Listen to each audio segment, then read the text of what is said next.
Good evening. I direct a leadership and negotiation academy for women at a university. And participants in our annual program come from different industries. And you can imagine introductions can be a bit awkward in these settings. And so to bridge the gap, we ask participants to introduce themselves using a passion token. And this passion token is something they bring to the first session.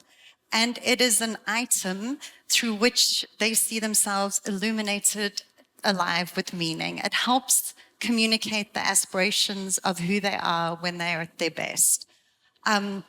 You can imagine the lovely things people bring. And I'm curious, as I was saying that, if any of you had a thought what you would bring, what would be your token? Mine is my grandmother's wedding ring. And I wear it because I feel I learned strong lessons about strength and femininity that I carry with me today. And I learn a lot from our participants every year because they bring trophies and awards and running shoes. And in fact, we've even had a bedazzled calculator. So you can imagine the participants who come, and I love this exercise. But more recently, I have become more and more concerned about why people so readily identify things to hold on to. Why do we need things that make us feel strong, remind us of who we are when we're at our best? And I feel it is because of a tendency to what I call overroll and underrelate. And it's this tendency that complicates our leadership journey, because when we overroll and underrelate, first of all, we don't attain the leadership positions we aspire to. Secondly, I believe we lose our competitive advantage, offering only imitation instead of the unique value we bring to the world. And third, we burn out because we cannot sustain our ambition over time. And quite frankly, for those we're in relationship with, I think they understand that we fully withhold all of who we are behind polite or civic engagement. And so this is what we see as a trend in my experience in working with many of the leaders I work with. Let me explain how overrolling and underrelating works. So I would ask you to imagine yourself. This is you in the middle. Think of all the relationships that you're in around the outside. I would add my kids' names, my husband's name, some people I work with. So think about the relationships that are in your life. Many of us have this type of relational identity. And what I mean by that is that we live and find meaning in the relationships that we have. We find success and achievement through relationships. If you think about your lives, your futures, I ask you even to think about this weekend. When we think about our lives and our futures, we think about activities through which relationships are interwoven and connections are sustained. So that is what I mean by a relational identity. We find great meaning in the relationships that we have. The problem is that my sense with so many of the women I work with, though we live and find meaning in the relationships, we turn around and see ourselves in terms of roles. Think if I was to meet you at drinks afterwards this evening, I'm going to tell you I'm a mother, I'm a wife, I'm an author, I'm an entrepreneur. We tend to describe ourselves in terms of roles. Common for women to do this in this way. The problem is when we see ourselves in a role, we abstract ourselves from the relationships. And think about this diagram. Think of all the people on a daily basis that you are aware of that are in your life. We get lost in the perceived requirements and needs of those we're in relationship, and we abstract ourselves into a role.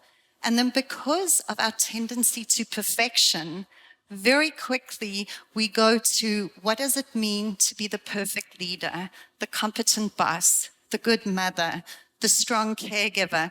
The list goes on and on and on.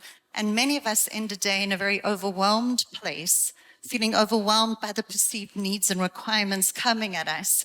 A place where, as one coaching client put it, I think it's very violent imagery, but it's pretty apt. And she basically describes herself as being stuck in a meat grinder, torn apart, and she just hopes she pops out the other side in one piece. And I understand, I can see you, you feel this.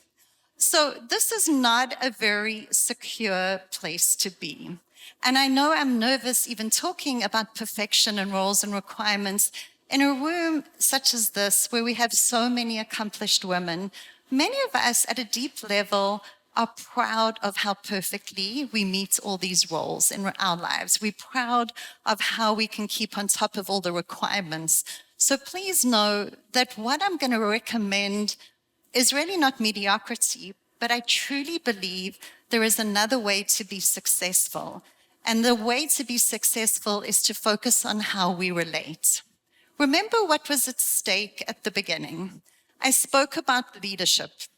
And so I know some of you in the room may not aspire to leadership, but if you do aspire to a leadership role, whether it is corporate leadership, thought leadership, community leadership, we need to be very clear that strong leaders have strong stories. They have a strong sense of who they are, where they come from, what they imagine for a future. That is what we follow.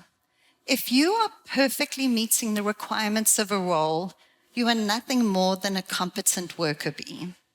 Organizations will love you for this. They will call you my go-to person, such a strong producer, but they will keep you in middle management. We follow people because of a vision they have for the future. We appreciate people who meet tasks beautifully, but we don't respect them as leaders. Okay. The second point I mentioned earlier, which has to do with this tendency to overrole and underrelate, is that I'm becoming truly more and more convinced that the more we offer imitation to the world, we lose our competitive advantage. And in a competitive world where people are skilling and multi-skilling and jostling to be successful, our unique value is ultimately our only true asset. For example, I work with a very esteemed school district, and at the beginning of each year, they receive 4,000 applications for positions in their school. So think about that, 4,000 people with master's degrees from well-regarded programs applying for a handful of positions in the school district. So the question becomes, how do you pick the Spanish teacher? Sure, you look at the competence, you look at the experience. Competence is an essential in my mind, but what you're interested in is the unique value that that person brings. You're interested in their spirit, their ideas, their opinions, their energy. That is how you stand out. That is a competitive and confident place to be when we bring our unique value into the world. The third point I mentioned is burnout.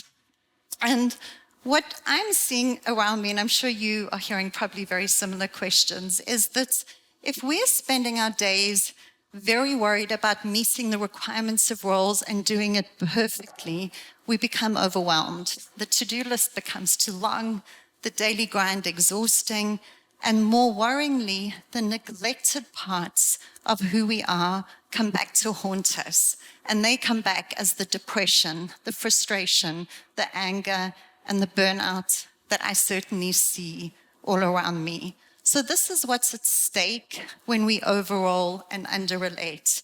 So of course, the question is, how do we stop this?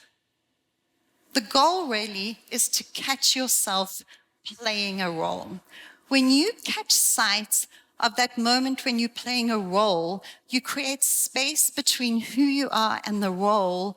And in that pause, you are able to break a pattern of behavior. The problem is, if we over-identify with a role, we confuse a pattern of behavior with who we are. We take ourselves up very seriously. The damage of roles is that they victimize us. We become martyrs. We try and be everything to everyone, and at the end, we wait for someone to notice. We wait for someone to go, you've done too much, stop, spoil yourself, you're wonderful. This is the problem of roles.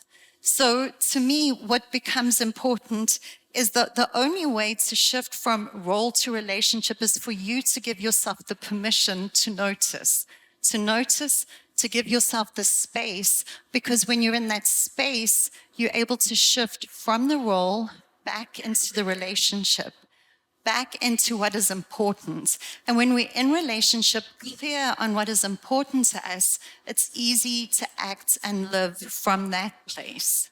So the next time you feel the pull of a role, and that could be holiday meals are a big thing in my home when I feel the role. So maybe it's a holiday meal you're preparing, or perhaps it's a meeting with the boss or a networking event. The minute you feel you're feeling a pull to live into a list of requirements that ultimately are potentially not important to you, pause and ask yourself these questions. Why am I doing these things? Am I doing this because this is what I want or wish for? Does this reflect who or what I am? Does this allow me to become the person I imagine myself becoming? If you answer no to those questions, just stop. Stop and walk away. You'll be surprised at your own relief and certainly the relief of those around you. The goal is to more and more be able to say yes, that what you do reflects who you are, reflects what you aspire to, because when we live from that place, we shift from abstraction to presence, to focusing on what's important and precious to each of us. If I go back to the academy, we end our time with participants identifying what they will need to do to live into the leadership identity or leadership brand, if you will, that they've worked to articulate during their time with us. And more often than not, participants identify permission as something they need to work on to live into their aspirations.